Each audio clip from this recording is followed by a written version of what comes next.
All right, I'm here with Michael Englesbe. He's a professor of surgery at Michigan University. He's a graduate of Yale. He went to medical school at UMDMJ and has been at Michigan for the past 25 years. He's the co-director of their opioid prescribing and enhancement network. He's also a transplant surgeon by trade, but he's written extensively on surgery and opioids, and we'll talk to him a little bit about that and the new CDC guidelines. Michael, how are you? I am good. How are you? I'm doing very, very well. Let's start by talking about a couple of the papers that you and your colleagues have recently published.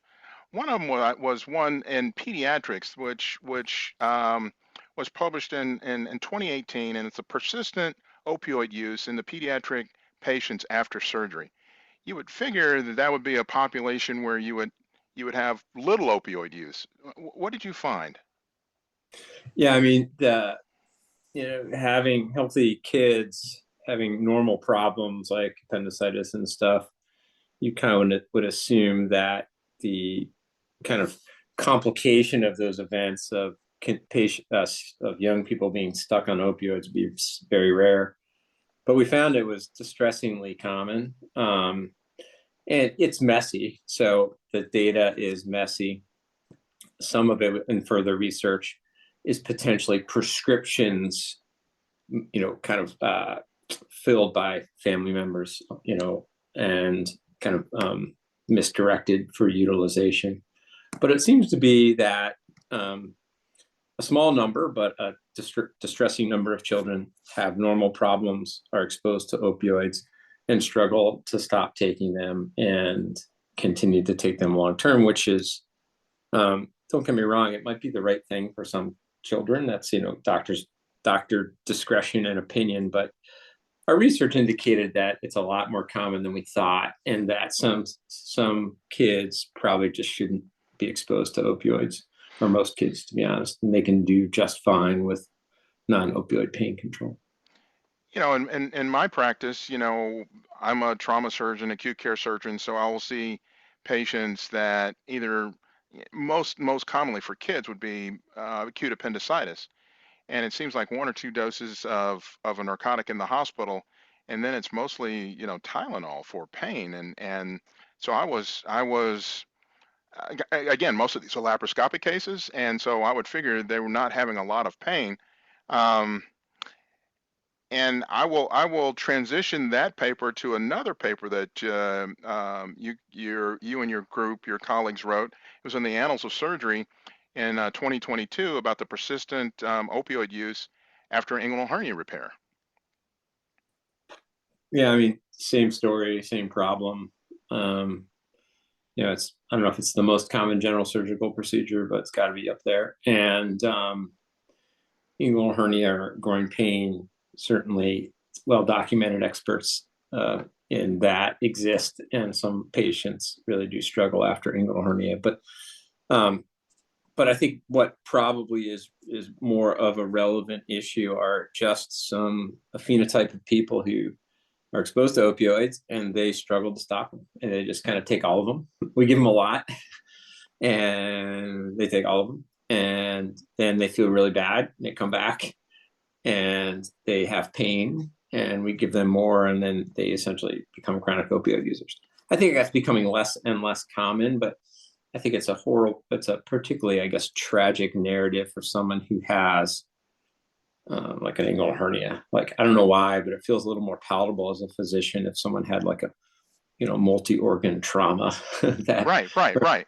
Where yeah. you figure that this is somebody who has a lot of pain, and I had a particular interest in inguinal hernia repairs early in my career, and did a lot of these under this complex blocks, local. So the patients really, and this was back in the late 90s, where I gave, I don't think they had more than a couple of doses of narcotics afterwards. Um, but I want to transition into, I mean, let me, can I, go if I ahead. can chime in? So yeah, you're old, but you're not as old as the person I'm going to reference. But one of the master surgeons at our institutions, as we kind of went through this, he just kind of would, roll his eyes with wisdom, and he'd be like, I've done And he's actually a very high volume surgeon. Did a lot of bread and butter general surgery, and he'd always be like, "I haven't given opioids in 40 years." Like I think it was he also I don't think had to change his practice in 40 years. That's good and bad, right? But the point Right, is right, that I think that um, piles of opioids were uncommon, and then they became common right around right. my generation. So I finished my residency about 15 years ago. And I think there just in that time where we started writing, I remember at the VA writing for 100 pills because it was really hard to get a refill, Right, right, 100. right. And it just kind of went, the practice kind of snuck up on all of us, and was really doing a disservice to patients. So I think we're getting back to the way it should be, patient-centered care that is much more similar to probably the way it was, a generation or two of surgeons ago. So you have a letter to the editor or a correspondence in the New England Journal of Medicine um, in 2019, statewide implementation of postoperative opioid prescribing guidelines. Um, can you basically summarize what you're saying or advocating in this paper? Yeah, so in Michigan, we're super fortunate to kind of have a statewide health system. And we have essentially data on people who have surgery, and we can analyze what operations people had. We call them, how much pain did you have? How many pills did you take? Do you have any leftover pills? So we had this kind of unique opportunity to assess on a state basis kind of not only how many prescribing habits, but also consumption and pain. So like we can't just like reduce prescribing, right? We have to talk to patients. Are we taking best care of you? And with that, we were able to right size prescribing. So for example, when we started off, I think lap chole common operation, the average prescription in the state of Michigan was, I think, about 40 pills. Patients were consuming 6. So then we just we have an active audience of all the surgeons in the state. We're like, hey, you're given 40, they're taking 6. Why don't we try 15? And they were, so we had the surgeons at the table, and not just like academics like me, but people who live and breathe day-to-day patient care. Right. And then we also had our private payers, so Blue Cross and Blue Shield of Michigan, kind of to do this. And then we it was an iterative process. Every kind of 3 to 6 months we would come up with new recommendations, because prescribing went down, consumption went down. So now it's down to, I don't know how many pills for something like lap chole, but I would guess it's like somewhere between 0 and 5 or 6 as a state average. We were able to reduce prescribing by about, I don't know, remember the number in the paper, but I think as of now, the average prescribing amount went from about 34 pills. I think it was down to around 5 or 6. So we've had quite an impact across the state. And I guess I would ask, have you seen um, results on the other side? I guess it's hard to measure how many patients get addicted because of our prescribing habits, but it sure would seem like if we can reduce the amount of pills that are out there, hopefully we can reduce the amount of addicts. Yeah, true. So that was our approach has been 2 things. One is right sizing prescribing. 2 is getting pills out of communities. So we've spent a lot of time and money to hold pill drives and stuff, and we've gotten hundreds of thousands of pills out of communities. But we haven't seen a reduction in overdose. So we've seen a reduction in overdose from prescription opioids, but that's not just Michigan, that's everywhere in the country. So I think that things have changed with more fentanyl within the communities, and overdose is no less common, sadly. The story we tell, data driven, but the average person who uses heroin, the vast majority of them got their first exposure to opioids with prescription opioids that they were given by a dentist or a physician. Right, The right. time from first exposure to heroin use tends to be about 3 years. But we don't have any data to link our good work in Michigan and lots of other places to right size prescribing and any population level improvements in addiction. So it's humbling. Hopefully that data is coming soon, because it just seems like if we can reduce the number of pills, we've got to reduce the number of fatalities out there. Let's transition to the CDC has come out with new guidelines think that just came out like 2 weeks ago. Um, and one of their recommendations, they basically state the recommendations are not intended to be implemented as absolute limits of policy or practice across populations by organizations, healthcare systems, or government entities. But we've seen basically over the last 20 years, anytime the CDC says something, sooner or later becomes really strictly implemented across the exact populations they said they didn't want it. What are your thoughts, and how do you think we can address this? Yeah, I mean, and I've been, I don't want to, the right word is involved, but I'm on one of the guidance committees for the CDC, and I'll say one statement in defense of the CDC, then I'll say what I think the best approach is. So, being involved in the process, I was really impressed by the rigor and the efforts to bring together a diverse bunch of stakeholders to come up with recommendations. I think they do appreciate that what they say can have a big impact, and the harm, the downstream, harm, that misinterpretation or over kind of following the rules too closely, that's not patient centered. So I was impressed with the process. I'd never been part of anything like that. The people at the CDC were really top notch, so that was good. That having been said, I don't think you can legislate or regulate your way out of bad care. I think this is a doctor problem. Like, there's lots of problems in the health system or like doctors can't do anything about, but this is a doctor problem. I think we understand patients, that's our job. And we, nurses are part of this too, but they don't prescribe, right? So, Right. So I think this is a kind of good old fashioned quality improvement best practice. So I think this is a space where national organizations or individual leaders within organizations need to step up and kind of push evidence-based guidelines with the big caveat of this is nuance, right? This is care. It's messy. There's complexity. Anyone who's a doctor knows there's no one size fits nobody, right? So you can make a pathway or a protocol or standard thing, but you get it 80, 90%, then that's probably the right thing for patients. There's patients that aren't going to fit in.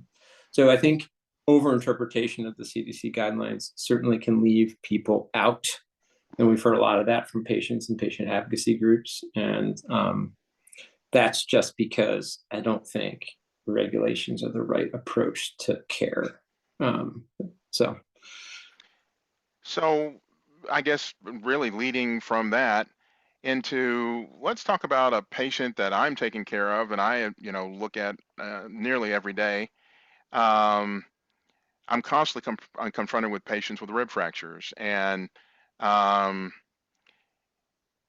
and I guess how should I or any physician approach a patient? And of course, we're talking about, the CDC came up with our three categories. We have acute pain, subacute pain, and chronic pain. So this would be an acute pain patient. How do I approach this patient? And what are the role of narcotics in this patient? And how do I decide when is the right time to begin weaning this patient from narcotics? yeah, it's a great question. And I think there's probably two separate answers in people with a previous history of substance use disorder and addiction and people without that. I think if they have a history of pernicious kind of opioid use or other substance disorder, if the resource is available to have a professional pain doc, I think it's really helpful. Now, it really, I think, depends on the practice environment and whether those people are available, because they're not. Like I always joke, the University of Michigan, we have 6 people that can do a liver transplant, but we have 2 addiction psychiatrists, like. Yep, it's the same kind of thing here. Yeah. So, but in a perfect world, which none of us live in, you would have some partnership with, I mean, and like a trauma, like our trauma service has these people, like, because lots of complexity. But for patients without a history of substance use disorder, I think it's threefold. One is I care for you, like just making it clear that like I care for you and your pain. That's, I think, really important to establish that relationship, which can be hard, I think, particularly on trauma services, just because of the nature of the practice. I assume, it's just like chaos on a good day, right? So, Right. and you don't build longitudinal relationships. But sometimes it's not a physician, right? But it's like that person who really makes the team go around, that nurse practitioner, the PA or something. Like, we care about you and we care about your pain. So that's part one, so that they feel taken care of. Two is expectation. So this is what we usually do for most people with rib fractures. Rib fractures hurt. We leave you in pain. The risks are significant. We must take care of your pain. I'm not an expert in how to take care of rib fracture pain, but multimodal stuff is usually always the right answer. But opioids indeed probably are part of that. And then I think if you can have a protocol or a pathway that generally guides how you do it, so that's step 3, is a pathway. Say, all right, in general, after a week, we try to reduce opioids by 50%. And you just talk to the patient about it. Like, this is our plan, because we care about you and we don't want to leave you stuck on opioids, because let me tell you where that may take you. Right. Nobody wants that. So, right. No one wants that. Like, literally no one wants that. Like, no one wants that journey. So I think it's threefold, just to reiterate. Once, it's establish the care. 2 is set expectations with the patient. And then 3 is, have a pathway, understanding that, it's not going to be the same for every patient. It takes attentive care, making it available, your system available for them to call. It's funny though, like when we started pushing this stuff like 7 or 8 years ago, that was like 90% of the, I don't want to say pushback, but the concern of the physician community that we would, we're trying to change practice and influence. It's like, and we've studied a couple times, like if you have a pathway and you have a good expectation setting, like calls go down, like way down. So like our calls went down, depending on the clinical practice, 80, 90%. So we almost never get a pain call anymore. But I can understand why you would assume if you're writing for fewer, you would get fewer. So I think that would be the way I think about it. That being said, I don't know that much about rib fractures. So well, I think it's a as you said, I think it's a general approach to these patients with acute pain. And so what we do in our practice is these patients will get scheduled acetaminophen, they'll get a scheduled ibuprofen, and then we will sprinkle in some light usage of narcotics. And again, what you said about setting expectations. No, we can't take every single drop of pain away. We can't. Although at the same time, I don't want you to be writhing around in pain, right? I don't want that. And if you can really set those goals, then most patients will want to work with you, because they don't want that road either. yeah. The second recommendation from the CDC had to do with non-opioid therapies are preferred in subacute and chronic pain. I think we've known this data for some time, but physicians continue to find themselves in a dilemma of patients who are having some sort of pain and not responding to these non-opioid therapies. What is a physician supposed to do besides, throw up their hands? Yeah, I think it's a great question, and it is an important patient population that we need to care for. And I'm gonna like take a pass on this one as a transplant surgeon who works at a place that kind of has every subspecialty of every human being, because a lot of resources where we can ask other people to fix problems. So I don't have a great answer. I think those are the people that, as a system, we probably serve uniquely poorly. And one of my partner in a lot of our opioid work is a pain doc, Chad Brummett, and he said opioids are absolutely appropriate for many patients long term. And that might be the plan. They might need, no weaning's not an option. They get by if they're thriving and they're not, progressing into like addiction, substance use disorder. But if they're able to live their life and opioids are part of it, that's totally appropriate. I think if you're prescribing those, though, you have to have like a pretty attentive level of care on those patients to make sure that they are indeed thriving and that you're kind of giving evidence-based best pain care.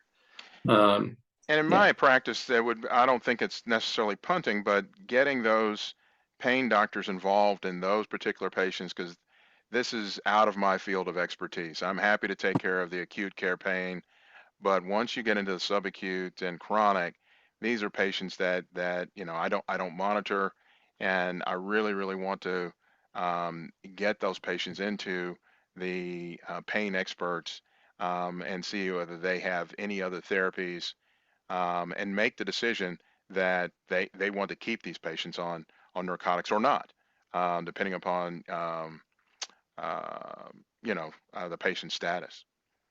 Yeah, I Uh, totally agree. I totally agree. um,